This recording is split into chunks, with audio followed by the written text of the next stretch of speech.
అలాగ దేవునితో కూడా నడిచి నువ్వు వెళ్తా ఉన్నప్పుడు మూడో వ్యక్తి ఎంటర్ అవుతాడు. ఎవరో తెలుసా?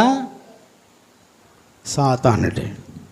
ఇప్పుడు దాకా ఇండైరెక్ట్ పనిచేశాడు, ఆర్థిక ఇబ్బందులో ఉండి పనిచేశాడు, శరీరంలో ఉండి పనిచేశాడు, రకరకాలైనటువంటి వాటిలో ఉండి వాడు ఇండైరెక్ట్గా పనిచేశాడు. ఇప్పుడు డైరెక్ట్గా వస్తాడు. అరే ఇప్పుడు దాకా నువ్వేం చేసావు? నన్ను జయించానని శరీర కోరికల్ని జయించేశావు, నన్ను జయించానని మానసిక వేదనలు, ఆత్మీయ బలహీనతలు జయించానని వీరుడిగా పరిశుద్ధాత్మ దేవుడిని ఎంట పెట్టుకున్నావు. నీ దేవుడు నీ ఎంటున్నా సరే నువ్వు ఓడిపోతావు, నువ్వు ఓడిపోతావు, నువ్వు ఓడిపోతావు అని వెనకాల ఒక పాట పాడుతున్నాడు. ఎవరో పాడుతున్నాడు?